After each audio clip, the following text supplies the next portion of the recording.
Good morning everyone દીકરાઓ, હું અમિત પટેલ આપ સૌનું આ YouTube ચેનલ ઉપર હાર્દિક સ્વાગત કરું છું. મિત્રો, તમારી કદાચ અત્યારે દરેક સ્કૂલોની વાત કરવામાં આવે, ફર્સ્ટ ઇન્ટરનલ એક્ઝામ અત્યારે લેવાશે, તો એને અનુરૂપ તમે ઘર બેઠા ઓનલાઈન સ્ટડી કરી શકો એટલા માટે વિડિયો લેક્ચર અપલોડ કરવામાં આવે છે. તો રેગ્યુલર તમને અપલોડ કરવામાં આવે છે. રેગ્યુલર તમે જોતા હોય તો તમને દરેક બાબત, દરેક કોન્સેપ્ટ ક્લિયરલી તમે સમજી શકો છો. પણ ફિઝિક્સ ની સ્ટડી કરવા માટે રેગ્યુલારિટી ખૂબ જ જરૂરી હોય છે. ડેલી વર્કિંગ આપણે ફિઝિક્સ ની અંદર કરતા રહેવું પડે છે. આપણે ધોરણ 11 ના પ્રકરણ 5 ની અંદર ગતિના નિયમોની અંદર ઘર્ષણની વાત કરતા હતા અને એ ઘર્ષણના જે બે પ્રકારો છે, ત્રણ પ્રકારોની વાત કરવાની છે આપણે. એમાં આપણે સ્થિતિ ઘર્ષણ બળ અને ગતિક ઘર્ષણ બળની વાત કરી ચૂક્યા છે. અને હવે જે બાકી છે રોલિંગ ઘર્ષણ બળ. બરાબર છે? એ શું છે એની માહિતી આપણે મેળવવાની છે. તો એ માહિતી ઓલરેડી મેં બોર્ડ પર લખી દીધી છે. દરેકે દરેક મુદ્દા જે મેં લખ્યા છે એ દરેક મુદ્દા હું તમને સમજાવું છું. અને એ રોલિંગ ઘર્ષણ બળ એ સ્થિત ઘર્ષણ બળ અને ગતિક ઘર્ષણ બળથી કઈ રીતે જુદું પડે છે એની વાત અહીંયા આપણને જાણવા મળી જશે. બરાબર છે? ચાલો તો જોઈએ છે રોલિંગ ઘર્ષણ, એને આપણે સમજાવવાનું છે. તો પહેલા તો રોલિંગ ઘર્ષણ બળ એટલે શું?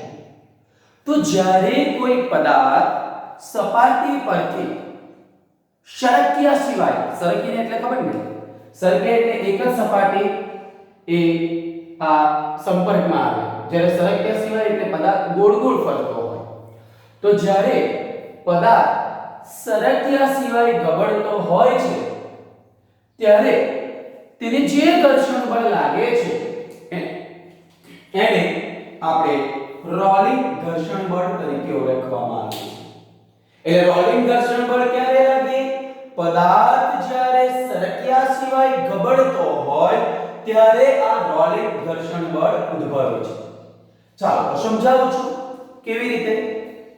તો માની લો આપણે એક વલય અથવા ગોળો, ફિઝિક્સની પરિભાષામાં ગોળો એટલે છડા, નાના આપણે પારા જેવા લઈએ ને, તમે લખોટી રમતા હોય તો નાના લોખંડના પારા અથવા માર્બલ તમે લઈ શકો છો. અને જ્યારે એ સમક્ષિતિજ સમતલ સપાટી પર, સમક્ષિતિજ એટલે પૃથ્વીને અક્ષને સમાંતર, એટલે આપણે સપાટી પર જ્યારે એ સરક્યા સિવાય ગબડે છે, સરક્યા સિવાય એટલે ગોળ ગોળ ફરીને ગબડે છે, ત્યારે દરેક ક્ષણે, દરેક સમયે પદાર્થ અને સમતલ વચ્ચે માત્ર એક જ સંપર્ક બિંદુ હોય છે. જોઈ લો, આ માની લો આપણે આ સપાટી લઈએ છીએ અહીંયા અને એના ઉપર આ ગોળો સરક્યા સિવાય ગબડે છે. બરાબર? તો આ સપાટી અહીંયા જ્યારે આવે પછી દાખલા તરીકે બદલાઈ જાય, પાછો અહીંયા આવે ત્યારે બીજી સપાટી આવે. પણ જ્યારે જે તે સમયની વાત કરવામાં આવે ત્યારે એ પદાર્થ અને સમતલ માત્ર એક જ સંપર્ક બિંદુ હોય છે. અને આ સંપર્ક બિંદુની સમતલ સપાટીની સાપેક્ષમાં કોઈ ગતિ હોતી નથી. એટલે જ્યાં પદાર્થ અને સપાટી એકબીજાના સંપર્કમાં આવે છે ત્યારે એ સમતલ, બરાબર, એ પદાર્થની સાપેક્ષની વાત કરવામાં આવે એની સાપેક્ષે કોઈ બીજી ગતિ હોતી નથી. અને એક આઈડિયલ પરિસ્થિતિ છે. તો આવી આદર્શ પરિસ્થિતિમાં પદાર્થ ઉપર ગતિક અને સ્થિત ઘર્ષણ બળ લાગતું નથી. એની વેલ્યુ કેટલી હોય છે? 0. ક્યારની વાત કરીએ છીએ આપણે? કોઈ ગોળો અથવા વલય લેવામાં આવે છે જે જ્યારે સરક્યા સિવાય ગબડે છે, કઈ સપાટી પર?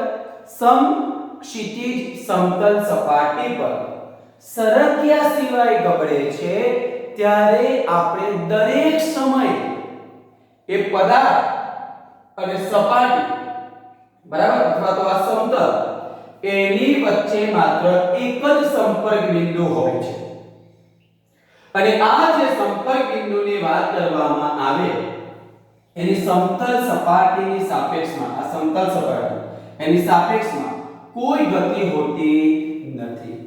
તો આ જે એક આઈડિયલ સિચ્યુએશન છે, આ એક આદર્શ પરિસ્થિતિ છે કે જેમાં આ જે છડો અથવા વલય એના પર ગતિ કે સ્થિત ઘર્ષણ બળ લાગતું નથી, બરાબર.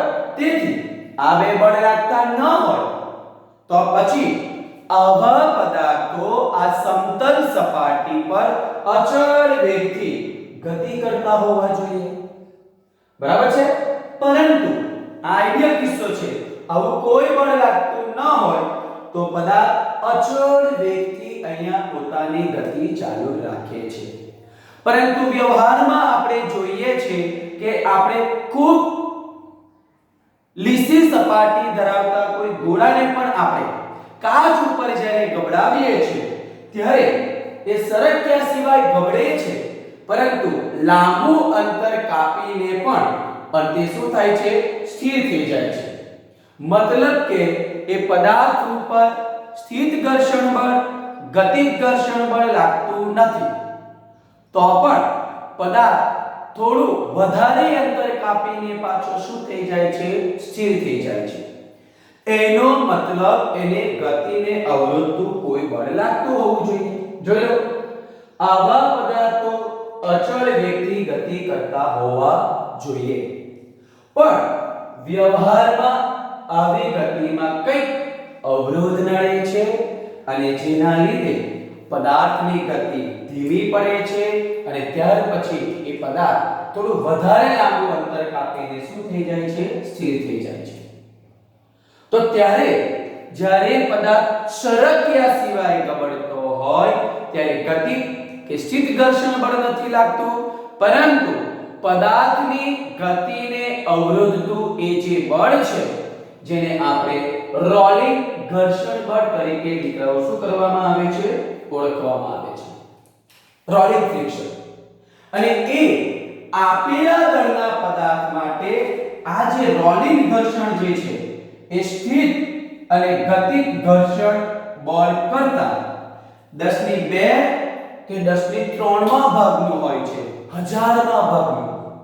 સ્થિર અને ગતિક ઘર્ષણ બળના સરખામણીમાં આ બળ ખૂબ જ નાનું હોય છે, એટલે પદાર્થ સરક્યા સિવાય ગબડતો હોય ત્યારે એ લાંબુ અંતર કાપીને પછી સ્થિર થાય છે. જ્યારે પદાર્થ સરકીને ગબડતો હોય તો એ થોડું અંતર કાપીને શું થઈ જાય છે? સ્થિર થઈ જાય. કારણ કે જ્યારે પદાર્થ સરકીને ગબડે છે ત્યારે તેના પર ગતિક ઘર્ષણ બળ અને સ્થિત ઘર્ષણ બળ લાગે છે, રોલિંગ ઘર્ષણ બળ હોતું નથી. અને એ બળનું મૂલ્ય વધારે હોય છે સ્થિત અને ગતિક, એટલે થોડું અંતર કાપીને સ્થિર થઈ જાય. પરંતુ જ્યારે પદાર્થ સરક્યા સિવાય ગબડે છે ત્યારે આ રોલિંગ ઘર્ષણ બળનું મૂલ્ય ખૂબ ઓછું હોવાથી પદાર્થ લાંબુ અંતર કાપીને શું થઈ જાય છે? સ્થિર થઈ જાય છે. કારણ કે સ્થિત ઘર્ષણ બળનું મૂલ્ય ગતિક ઘર્ષણ બળ કરતા 10 કે હજારમાં ભાગનું ઓછું, એટલું ઓછું હોય છે. અને એટલે જ આપણે આ ચક્રની શોધને આપણે ઔદ્યોગિક ક્રાંતિ તરીકે લઈ શકીએ છીએ. ખૂબ જ અગત્યની શોધ છે, કારણ કે ગોળાકાર છે એટલે ઘર્ષણ બળ એના પર લાગે છે માત્ર રોલિંગ, અને એની માત્રા ખૂબ જ ઓછી છે. એટલે ગતિક ઘર્ષણ અને સ્થિત ઘર્ષણના ઉદ્ગમ કરતા આ રોલિંગ ઘર્ષણનો ઉદ્ગમ થોડું શું હોય છે દીકરાઓ? જુદો હોય છે. કેવી રીતે? તો જરા જુઓ. જ્યારે પદાર્થ સરક્યા સિવાય ગબડે છે એટલે કે રોલિંગ કરે છે, તો એ રોલિંગ દરમિયાન પદાર્થ જે સપાટીના સંપર્કમાં હોય એ સપાટીઓ સહેજ વિકૃત બને છે. આપણે જોઈ નથી શકતા નોર્મલી, પરંતુ એ ફોર્સ લાગવાને કારણે એ સપાટી થોડી વિકૃત બને છે અને પરિણામે તેથી પદાર્થનું નિશ્ચિત ક્ષેત્રફળ સપાટી સાથે સંપર્કમાં આવે, ચોક્કસ ભાગે સંપર્કમાં આવે અને પરિણામે એ સંપર્ક બળનો સપાટીને સમાંતર ઘટક, જ્યાં સપાટી બરાબર પદાર્થનો જે ભાગ છે, નીચેનો ભાગ છે, જે સપાટીને ટચ કરે છે એ સપાટી બરાબર કયો ઘટક? સંપર્ક બળનો સમાંતર ઘટક એ ગતિનો શું કરે છે? વિરોધ કરે છે. પરંતુ રોલિંગ ઘર્ષણ બળનું મૂલ્ય ખૂબ ઓછું હોવાથી પદાર્થ લાંબુ અંતર કાપીને સ્થિર થઈ જાય છે અને રોલિંગ ઘર્ષણ માટે પણ સ્થિર અને ગતિક ઘર્ષણની જેમ આ rolling friction is equal to mu r capital N, કે રોલિંગ ઘર્ષણ બળ પર સપાટીને લંબ રૂપે લાગતા લંબ બળના સપ્રમાણમાં હોય છે અને N બરાબર છે, સોરી, જ્યાં આ મ્યુ આર જે છે એને રોલિંગ ઘર્ષણાંક તરીકે ઓળખવામાં આવે અને એ ત્રણે ત્રણ ઘર્ષણાંકની આપણે જ્યારે કમ્પેરિઝન કરીએ છીએ કયા સ્થિતિ ઘર્ષણ બળ, ગતિક ઘર્ષણ બળ, સ્થિતિ ઘર્ષણાંક, ગતિક ઘર્ષણાંક અને રોલિંગ ઘર્ષણાંક, તો સૌથી વધારે ઘર્ષણાંક છે સ્થિતિ ઘર્ષણાંક, એના કરતા થોડો ઓછો ગતિક ઘર્ષણાંક અને સૌથી ઓછો છે રોલિંગ ઘર્ષણાંક. તો જુઓ આપણે એને લખેલું છે mu r less than mu k less than mu s. તો આ રીતે પદાર્થ જ્યારે સરક્યા સિવાય ગબડે છે ત્યારે એના ઉપર આ પ્રકારનું રોલિંગ ઘર્ષણ બળ ઉદ્ભવે છે. તો વિદ્યાર્થી મિત્રો, આ રોલિંગ ઘર્ષણ બળ તમને પૂછાય તો તમે આટલી માહિતી એની અંદર એડ કરી શકો છો. અને ત્યાર પછી મેં અહીંયા ટોપિક લખ્યો છે ઘર્ષણના લાભ અને ગેરલાભ, અને ત્યાર પછી આપણે જોવાના છે ઘર્ષણને દૂર કરવા માટેના ત્રણ ઉપાયો છે તે બતાવું છું. તો હવે પહેલા આટલી વસ્તુ શાંતિથી જોઈ લો, પછી લાભ અને ગેરલાભની વાત કરીએ છીએ એ માહિતી તો આપણને ખ્યાલ જ છે. ઓકે, જોઈ લો.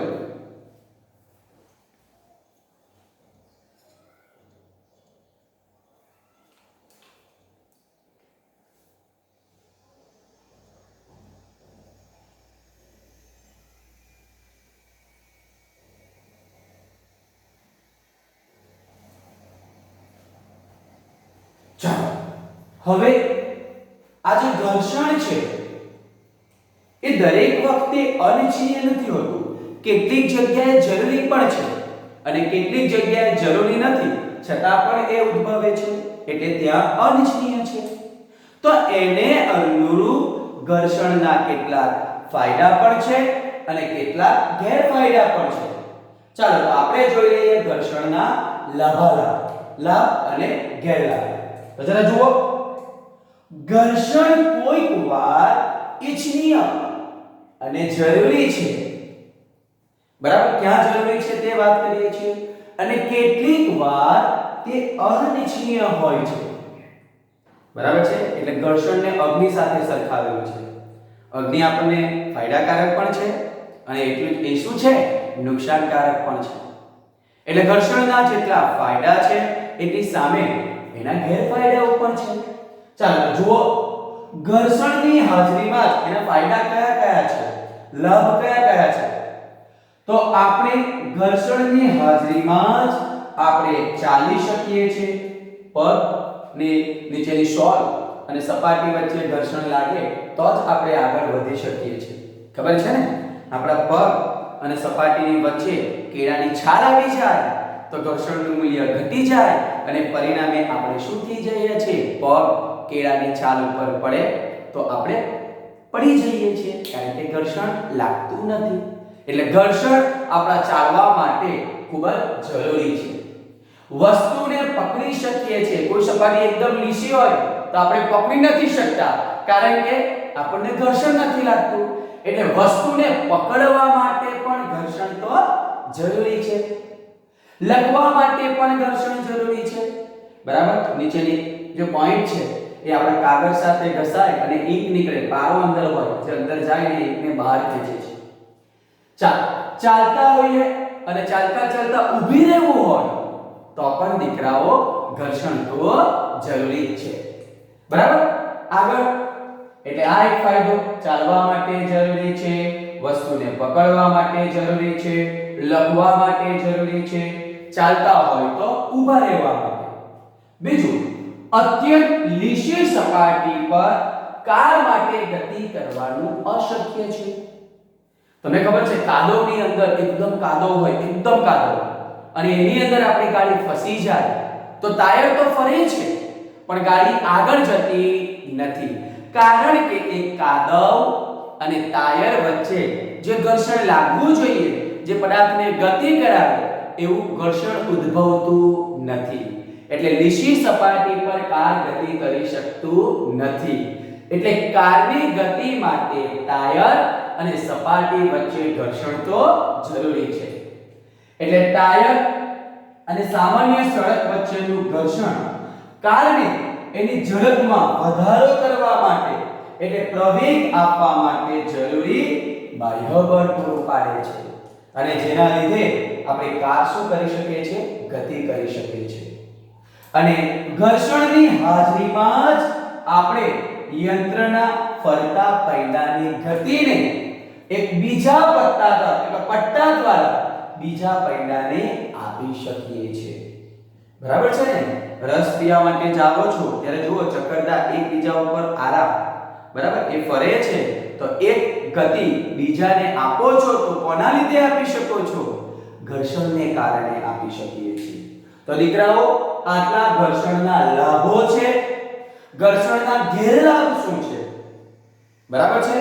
એના ગેરફાયદા કયા કયા છે તો જરા જોઈ લો. ઘર્ષણના ગેરલાભ એ છે કે તે સાપેક્ષ ગતિનો વિરોધ કરે છે. બરાબર છે? પદાર્થની સાપેક્ષ ગતિની અંદર અવરોધરૂપ બને છે, અને ઘર્ષણના કારણે વધારે પડતું ઘર્ષણ લાગતું હોય તો ઊર્જાનો શું થાય છે? વ્યય થાય છે. તમે બ્રેક મારો, સ્લાઇડલી થોડીક મારો, અને પછી એક્સિલેટર આપીને ગાડી ચલાવો તો થોડા સમયમાં તમારા એ જે બ્રેક મારેલા હોય તો બ્રેક લાઇનર ગરમ થઈ જાય અને સ્મેલ આવશે, કારણ કે ઘર્ષણને કારણે એ તમારું ટાયર જે સ્પીડે ફરવું જોઈએ એટલી સ્પીડે ફરતું નથી. ઘર્ષણને કારણે ગતિ શું થાય છે? અવરોધાય છે. નેક્સ્ટ, ઘર્ષણના કારણે યંત્રના જુદા જુદા ભાગો ઘસાઈ જાય છે અને તેથી આપણને આર્થિક નુકસાન થાય છે. બ્રેક લાઇનર સાયકલમાં પણ આવે છે, વરસ થાય એટલે આપણે વારંવાર બ્રેકનો યુઝ કરીએ એટલે ઘસાઈ જાય અને આપણે પછી બદલાવવા પડે. એટલે ઘર્ષણને કારણે ગેરફાયદો છે કે એ બદલાવવું પડે. પરંતુ ઘર્ષણ ન લાગતું હોય તો બ્રેક આપણે મારીએ તો પણ લાગી શકતી નથી. એટલે બ્રેક લાગવા માટે પણ ઘર્ષણ જરૂરી છે, પરંતુ એ ઘર્ષણના કારણે બ્રેક લાઇનર શું થઈ જાય છે? ઘસાઈ જાય છે. બરાબર છે? ઘર્ષણના કારણે કપડા, બૂટ, વાહનના ટાયરો વગેરે ઘસાઈ જાય. આપણે કપડા ધોતા હોઈએ તો બ્રશથી ધોઈએ છીએ અને પછી લાંબો સમય થાય એટલે એ ઘસાવાથી કાપડ આછું થઈ જાય ઘર્ષણને કારણે અને પછી ફાટી જાય. બૂટની નીચેની સોલ એ રસ્તા સાથે ઘસાય છે એટલે એ પણ પછી લાંબા સમય પછી શું થઈ જાય છે? એને નુકસાન થાય છે. વાહનના ટાયરો પણ ઘર્ષણને કારણે લાંબા સમયે ઘસાઈ જાય છે અને પછી એને આપણે બદલવું પડે છે. એટલે આપણને ઘર્ષણના કારણે શું થાય છે? આ રીતે નુકસાન પણ છે. ઘર્ષણના જે પ્રમાણે ફાયદાઓ છે એ પ્રમાણે એટલા જ એના ગેરફાયદાઓ છે. એટલે એને અગ્નિ સાથે સરખાવેલું છે. અગ્નિ જેટલી જરૂરી પણ છે એટલી જ આપણને નુકસાનકારક પણ છે. તો વિદ્યાર્થી મિત્રો, આ રોલિંગ ઘર્ષણ બળ, બરાબર, એની માહિતી આપી. ત્યાર પછી ઘર્ષણના લાભ અને ગેરલાભની વાત કરી છે. હવે લાસ્ટ એક ટોપિક હું તમને અહીંયા બતાવી દઉં છું, ઘર્ષણ ઘટાડવાના ઉપાયો. એ પહેલા આટલી વસ્તુ તમે શાંતિથી જોઈ લો. ઓકે? પછી આગળની વાત હું કરું છું. જોઈ લો.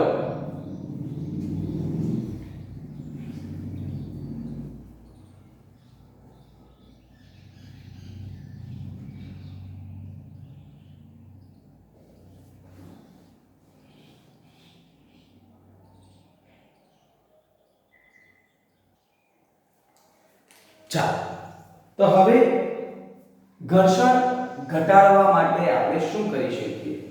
એક સિમ્પલ એક્ઝામ્પલ સમજાવું છું. આપણે સાયકલ ચલાવતા હોય તો આપણને ખબર છે કે સાયકલની જે ચેન છે એ કાટ ખાઈ જાય છે અને એ સાયકલ ઉપર આપણે પેન્ડલ મારીએ છીએ તો ઘર્ષણ વધારે લાગે એટલે આપણે વધારે શારીરિક શ્રમ કરવો પડે. પણ આપણે એ સાયકલની વચ્ચે લાગતું ઘર્ષણ દૂર કરવા માટે આપણે એ ચેનની અંદર ઓઇલિંગ કરીએ છીએ. બીજું, ચેન જે ધરી ઉપર ફરે છે એની અંદર એક બેરિંગ્સ લગાવેલું હોય અને એ બેરિંગની અંદર પણ ગ્રીસ અને એની અંદર ગોળાઓ હોય, નાના નાના છરાઓ હોય કે જે એકબીજાની ધરી ઉપર ફરે અને પરિણામે એ ઘર્ષણની માત્રા આપણે ઘટાડી શકાય છે. ચાલો જુઓ. પહેલું, યંત્રમાં યાંત્રિક ઘર્ષણ ઘટાડવા માટે દીકરાઓ લુબ્રિકેન્ટ્સ ઊંજણ વપરાય છે. તેલ, ગ્રીસ, ઓઇલ. આપણને ખબર છે આપણા ઘરે મિજાગરો એટલે કે આપણે દોરને ક્લોઝ કરવા માટે જે મિજાગરોની વાત કરીએ એ આપણે એના ઉપર કોપરેલ જેવું લગાવી દઈએ તો ઈઝીલી આરામથી બંધ થઈ જાય છે કારણ કે ફ્રિક્શન ઓછું થઈ જાય છે. એટલે ઘર્ષણ ઘટાડવા માટે લુબ્રિકન્ટ એટલે કે ઊંજણ એટલે કે ગ્રીસ, ઓઇલ, તેલ, સાબુનો ફેણ, મીઠ વગેરેનો ઉપયોગ કરવામાં આવે છે. બીજું, યંત્રમાં ગતિશીલ ભાગો વચ્ચે બોલ બેરિંગનો ઉપયોગ થાય છે. અત્યારે સાયકલનું ઉદાહરણ આપ્યું. બોલ બેરિંગ હોય એટલે બેરિંગ કેવી રીતે બનાવવામાં આવે કે અંદર છરાઓ હોય અને તેઓ એકબીજા ઉપર પરિભ્રમણ કરે અને એની અંદર ગ્રીસિંગ કરેલું હોય કે જેથી ધરી પર ફરે, અંદરની ધરી એના ઉપર બીજી ધરી ફરે તો એ ઘર્ષણની માત્રા ઓછી કરી શકાય. એટલા માટે એની અંદર બોલ બેરિંગનો ઉપયોગ કરવામાં આવે છે. અને સાપેક્ષ ગતિમાં હોય તેવી ઘન સપાટીઓ વચ્ચે હવાની પાતળી ગાડી જાળવી રાખીને ઘર્ષણ ઘટાડી શકાય છે. ફુગ્ગાનું ઉદાહરણ તમારી ચોપડીમાં આપેલું છે, જોઈ લેજો. રસ પીવા માટે જાઓ છો તો જોજો જે ચક્કરડું ફરે છે એના ઉપર કાળું કાળું આખું ઓઇલિંગ કરેલું ગ્રીસ લગાવેલું હોય કે જેથી ઘર્ષણની માત્રા આપણે ઘટાડી શકીએ. ઘરની અંદર આપણે દરવાજો બરાબર બંધ નહીં થતો હોય, મિજાગરો બરાબર ના લાગતો હોય તો આપણે ઓઇલિંગ કરીએ છીએ. એ આપણને ખબર જ છે. સાયકલિંગમાં ઓઇલિંગ કરવામાં આવે છે. એટલે ઘર્ષણ આ રીતે એની માત્રા દીકરાઓ આપણે ઘટાડી શકાય છે.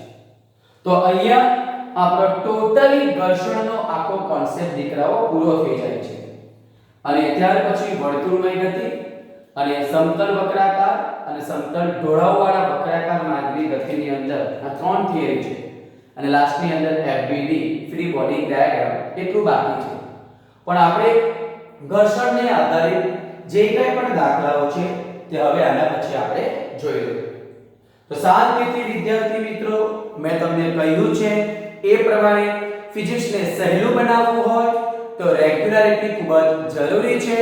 રોજનું વર્ક રોજના કરશો તો ફિઝિક્સ તમને જરા પણ ભારે લાગશે નહીં. તો આજના માટે દીકરાઓ આપણે આટલું જ રાખીએ છીએ. બાકીનું આપણે નેક્સ્ટ વિડિયોની અંદર જોઈશું. Okay, thank you.